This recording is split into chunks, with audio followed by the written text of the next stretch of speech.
안녕하세요. 반갑습니다. 정보처리 기사 필기 첫 번째 과목인 소프트웨어 설계 오리엔테이션을 전해드리겠습니다. 첫 번째 과목이라서 아무래도 전체적인 흐름에 대해서 안내해 드리게 될 것 같아요. 저는 두목넷에서 강의를 하고 있는 왕두목 신면철입니다. 자, 정보처리 기사 강의는요, 저하고 강영 선생님 둘이서 나눠서 강의를 진행할 예정입니다. 자, 제가 첫 번째 준비한 사진이 있습니다. 숲이고요. 저 위에 멋진 산이 있습니다. 우리가 정보처리 시험을 준비하기 위해서 지금부터 배낭을 메고 저 산 꼭대기까지 올라갈 거예요. 자, 올라가려면 어떻게 해야 될까요? 그냥 무작정 올라가나요? 아니죠. 뭔가 계획을 세워야 되겠죠? 그리고 오른쪽에는 이런 산이 있고 가운데는 이런 산, 이쪽에는 이런 산. 그럼 난 어느 쪽 방향으로 가야 될까? 이 계곡으로 따라 올라가다가 이렇게 올라가야 되지 않을까? 라고 하는 큰 그림을 그리게 됩니다. 바로 이 시간은 여러분들이 정보처리 기사 시험 준비하는 데 있어서 큰 그림을 그리는 시간이다. 이렇게 생각해 주시면 좋을 것 같아요. 우리가 숲에 들어가서 보다 보면 이제 나무를 보게 되겠죠. 교육학이나 철학 쪽에 보면 스키마라고 하는 용어가 있습니다. 우리 스키마가 뭐죠? 구조화하다 라는 의미가 있어요. 우선은 계층적으로 해당 내용들을 체계화하고 그 하위에 살을 붙여 나가는 이러한 학습 방법입니다. 철학적 이론이기도 하고요. 우리는 숲을 봤어요. 그럼 그 다음에 뭘 봐야 돼요? 네, 나무를 봐야 되겠죠. 그 다음에는요, 잎을 봐야 되겠죠. 여기까지가 우리가 가야 되는 내용입니다. 그러면 이번 시간에는 어디까지라고요? 숲을 보는 단계다. 그래서 전체 과목과 전체 1과목에 대한 흐름이 어떻게 흘러가는지에 대해서 간략히 말씀드리겠습니다. 우선은 첫 번째 소프트웨어 설계입니다. 이번 과목은 소프트웨어 설계고요. 말 그대로 우리가 소프트웨어를 개발하는 데 있어서 필요한 설계, 맨 처음에 해야 되는 작업이 되겠죠. 이 단계에서는 어떤 것들을 우리가 봐야 되는지에 대한 것을 간략히 말씀드리겠습니다. 정보처리 기사는요, 우리 NCS라고 하는 국가직무표준이라고 하는 매뉴얼이 있어요. 이 정도는 알아야 된다고 하는 어떤 기준을 세워놓은 것이 이제 NCS가 되는데요. 얘는 레벨이 1부터 8까지 있습니다. 이 정보처리 기사는 이 출제 전체 기준 내용이 레벨 3에서부터 레벨 6까지입니다. 레벨 1이 이제 초임, 우리 신입사원이 되고요. 레벨 8이 이제 최고위직이 됩니다. 우리 첫 번째 나오는 이번 시간에 봐야 될 소프트웨어 설계는 약 5, 6단계에 해당해요. 5, 6이라고 하면은 대리 과장급이에요. 부장까지도 갑니다. 그래서 약간 레벨이 높은 부분입니다. 나머지 부분들은 그렇지 않아요. 그래서 여기 나와 있는 6이 바로 여기에 포함되고 그 다음에 여기 포함됩니다. 이 두 과목을 제가 맡게 되고요. 이 세 과목은 우리 강영 선생님께서 맡아주실 예정입니다. 이렇게 과목이 된다는 거 보시면 되겠고, 과목 이름을 보시면은 이게 어떤 걸 원하는지, 이 시험이 어떤 것인지에 대해서 이해가 가실 것 같아요. 보시면 우선 소프트웨어 설계예요. 첫 번째, 소프트웨어를 만들려면은 설계도가 있어야 되겠죠? 그걸 하는 거고요. 그럼 그 설계도에 맞춰서 소프트웨어를 개발하게 됩니다. 뭘로 개발하나요? 프로그래밍 언어로요.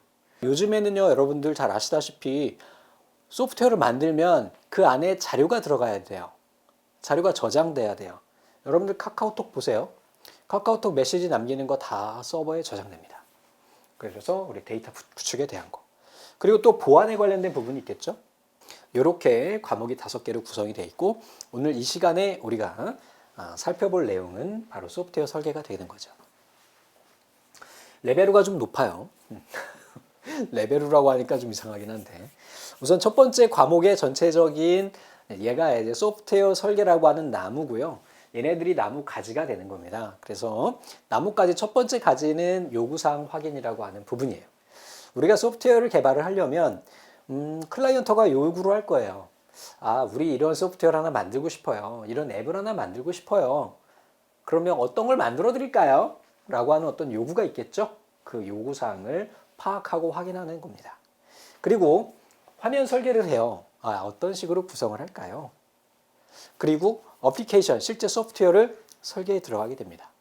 그리고 이 소프트웨어와 서로 통신하게 되는 외부와 연결되는 부분들, 바로 이러한 인터페이스를 설계하게 돼요. 아셨죠? 소프트웨어 설계 단계인 거예요. 요구사항을 확인하고 화면 설계하고 애플리케이션 설계하고 인터페이스 설계하게 됩니다. 사실은 한번 다음 슬라이드 볼게요. 얘가 NCS 모듈의 대분류예요. 응용 소프트웨어 엔지니어링. 이 하위에 한 열 몇 개가 있어요. 카테고리가. 근데 그 중에서 우리가 보게 되는 내용은 딱 여기 네 가지예요. 그죠? 이 안에 다른 과목에 포함된 애도 있습니다.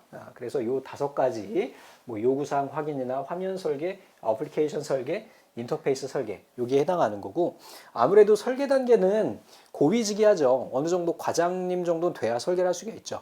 통밥이 있잖아요. 야 어떤 업체에서 뭐 딱 요구 딱 오면 야 얘네 원하는 게 뭔지 어느 정도 알고 얘네 설계를 어느 정도 할 수 있는 어떤 경력들이 있으니까 적어도 10년 정도? 큰 업체는 10년 정도 경력이 있어야 과장급이 되니까요. 그래서 요 하위 NCS 대분류 하위에 있는 얘네들을 우리가 1과목에서 배우게 되는 거죠. 다 설계예요. 우리가 집을 지을 때 설계를 제대로 못하면 집이 무너질 수도 있어요. 내진 설계를 하지 않으면 어떻게 돼요? 지진 오면 무너지죠. 또는 집을 짓는데 방 구조에 대해서 설계를 제대로 하지 않으면 나중에 불편할 수도 있겠죠. 그래서 요구사항을 분명히 받아들고 그리고 얘네를 정확히 분석을 해서 레이아웃을 짜고 그리고 실행을 하고 그리고 얘네를 실제 인터페이스 설계까지 할 수 있도록 하는 단계가 바로 1과목 단계가 됩니다. 자, 그러면 이제 우리 나무 가지 하나하나 더 들어가 보도록 할게요. 나뭇잎까지는 안 볼 겁니다. 나무 가지로 가서 소프트웨어 설계 첫 번째 섹션인 요구사항 확인 부분을 볼게요. 여기에서는 어떤 걸 보게 되냐면은 우리가 개발하고자 하는 응용 소프트웨어에 대한 이해를 높이기 위해서 현재 시스템의 적용 현황을 파악함으로써 개발 범위와 향후 개발될 시스템으로서의 이행 방향성을 분석할 수가 있습니다. 그러니까 결과적으로 현행 시스템을 정확하게 분석해야만이 우리가 지금 만들려고 하는 애를 잘 만들 수 있고 얘네가 또 좀 더 진행이 돼서 더 나은 시스템을 만들어내는 데 있어서 도움을 줄 수 있다는 거예요. 그래서 사실은 이 소프트웨어 공학이라고 하는 애는 어떻게 보면 약간 경영학적인 개념도 굉장히 많아요. 업무의 흐름도 파악해야 되잖아요. 워크플로우라고 하는. 이런 것을 정확하게 파악하지 못하면 적절한 소프트웨어를 개발할 수 없으니까요. 그래서 이 안에서 우리가 볼 수 있는 애들은 요구사항을 파악하고 그리고 플랫폼 성능 특성 분석을 해요.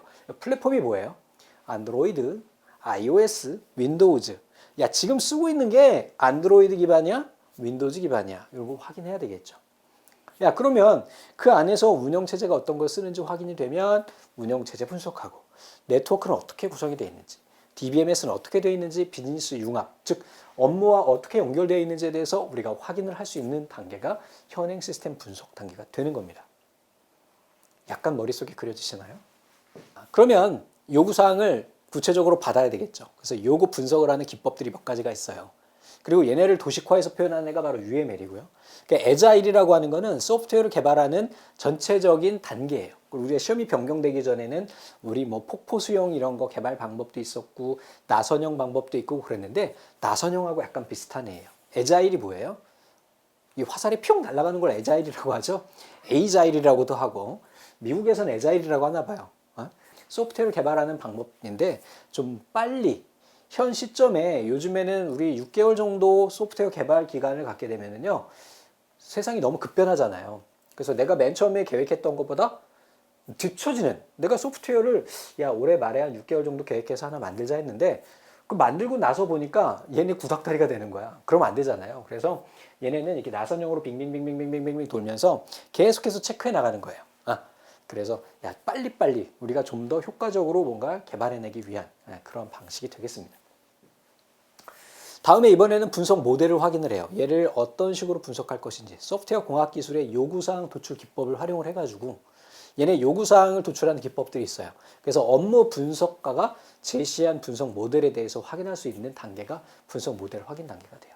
그래서 모델링 기법을 이용을 해서 UML을 작성을 하고 분석 자동화 도구나 요구사항 관리 도구를 이용을 해서 우리가 분석 모델을 확인하는 그런 단계가 되는 거죠. 자, 다음에 이번에는 이렇게 우리가 요구사항이 완성이 됐으면 실제로 얘네 화면 구성을 어떻게 할지에 대해서 우리가 보게 되는 겁니다. 그래서 UI라고 하는 애 많이 들어보셨죠? 자, UI라고 하는 거는 뭐예요? 유저 인터페이스입니다. 유저 인터페이스가 뭐야? 사용자 화면. 사용자가 이 프로그램을 쓰는 직접적인 화면이 되겠죠. 그래서 어느 위치에 버튼이 있고 어느 위치에 어떤 버튼이 있는지에 대해서 우리가 보는 거죠. 그래서 응용 소프트웨어 개발을 위한 UI 표준 및 지침에 의거해서 개발하고자 하는 응용 소프트웨어에 적용될 UI 요구사항을 확인할 수가 있다. 얘네가 다 과학적으로 다 표준화되어 있습니다. 그래서 UI 표준이나 UI 지침, 그리고 스토리보드는 이러한 어떤 단계적인 것들, 사용자가 이 소프트웨어를 사용하는 데 있어서 홈페이지다 그러면 쇼핑몰 만들어서 로그인 해야 되겠죠. 상품을 검색해요. 결제하죠. 결제할 때 카드, 뭐 통장, 뭐 핸드폰. 이러한 단계별로 우리가 구성하는 걸 우리 스토리보드라고 이야기를 합니다. 이런 것을 완성을 하고 UI 설계에 들어가요. 그래서 UI 요구사항하고 UI 표준 및 지침에 따라서 화면과 폼의 흐름을 설계하고 제약사항을 화면과 폼의 흐름의 설계에 반영할 수 있도록 하는 단계가 UI 설계 단계가 됩니다. 감성공학이라고 하는 거는 우리 사람한테는 감정이 있잖아요. 이거를 공학적으로 표현해낸 걸 우리가 감성공학이라고 그래요. UI, 화면을 봤을 때 내가 편하게 느껴지는 것이 있잖아요. 색깔도 마찬가지예요. 사이트에 딱 들어가 보면 이 색깔 좋은데? 이건 너무 구닥다리야. 뭐 좋은 것이 더 아무래도 시각화할 수 있는 그러한 부분들을 우리가 공학적으로 표현한 것을 우리 감성공학이라고 이야기합니다. 그리고 UI 설계 도구들에 대해서 우리가 살펴보게 되겠죠. 자, 그 다음에 우리 세 번째 섹션입니다. 어플리케이션 설계 단계가 되는데요. 응용 소프트웨어, 어플리케이션, 앱이라고 보통 이야기하는 애가 이제 어플리케이션이에요. 그래서 얘네를 설계하는 단계가 됩니다. 우선은 공통 모듈을 설계를 해요. 응용 소프트웨어가 있잖아요. 규모가 크게 되면은 그 중에 중복해서 사용되는 애들이 있어요. 그래서 걔네를 똑같은 기능을 하는 애들을 각각 부분에서 다 개발을 하면 너무 시간이나 비용이 많이 들겠죠. 그래서 걔네들을 미리 분석해가지고 뽑아내는 거예요. 얘네는 우리가 공통 여기저기 많은 데서 쓰니까 하나 이렇게 개체로 만들어가지고 나중에 우리가 쓰자. 모듈로 하는 겁니다. 이렇게. 어떤 기능을 하는 애를 하나 뽑아놓고 얘네를 갖다 쓰면 되니까. 재사용성이라는 건 다시 쓰는 걸 이야기하죠. 재사용성 확보와 중복 개발을 회피하기 위해서 전체 시스템 차원과 단위 시스템 차원의 공통 부분을 식별해가지고 이에 대한 상세 명세를 작성하는 것이 공통 모듈 설계 단계가 됩니다. 자, 여기에서는 이제 설계 모델링, 소프트웨어 아키텍처가 들어가게 됩니다. 그래야 전체적인 구조에서 자주 사용된, 반복 사용되는 애들, 공통으로 사용하는 애들을 뽑아낼 수가 있겠죠. 그래서 공통 모듈 설계 단계가 있겠고요.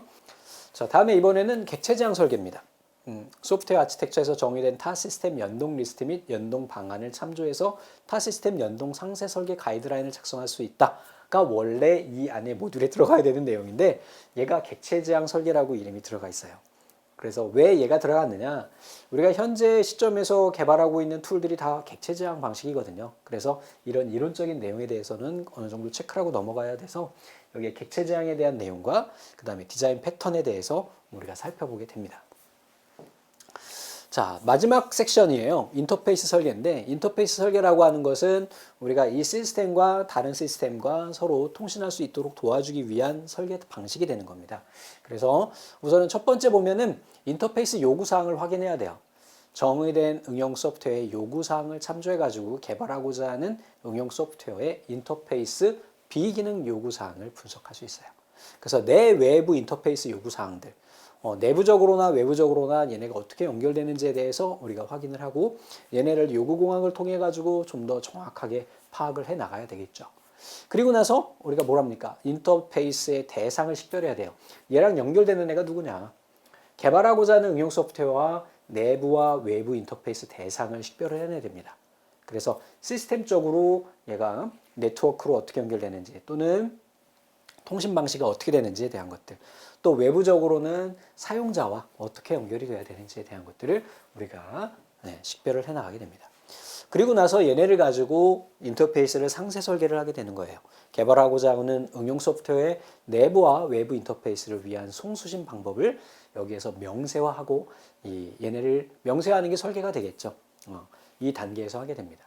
그래서 첫 번째 내외부 송수신 방법, 그리고 얘네의 데이터를 어떻게 처리할 것인지에 대한 명세화, 오류 처리는 어떻게 할지 인터페이스 설계 단계가 되겠고요. 그 다음에 미들웨어 솔루션 어떤 걸 쓸지에 대한 것도 여기서 결정을 하게 됩니다. 자, 미들웨어라고 하는 거는 현재 우리가 개발하고 있는 어플리케이션하고 서버하고 중간단에서 얘네를 연결해주는 역할을 하거든요. 이러한 내용들 다 상세히 또 살펴보게 될 겁니다. 그래서 우리 지금까지 뭘 본 겁니까? 큰 숲을 봤고요. 큰 숲을 봤어요. 아, 이번 시간은 우리 소프트웨어 설계에 대한 단계구나 라고 하는 큰 숲을 보셨고, 그리고 그 안에 있는 나무들을 봤어요. 어떻게 우리가 설계하는 데 필요한 요구사항을 분석할 것인지, 또는 인터페이스는 어떻게 구성할 것인지, 이러한 것들을 설계 단계, 나무까지 살펴본 거고요. 이제 하나씩 하나씩 이 가지와 나뭇잎에 대한 것들을 살펴보게 될 겁니다.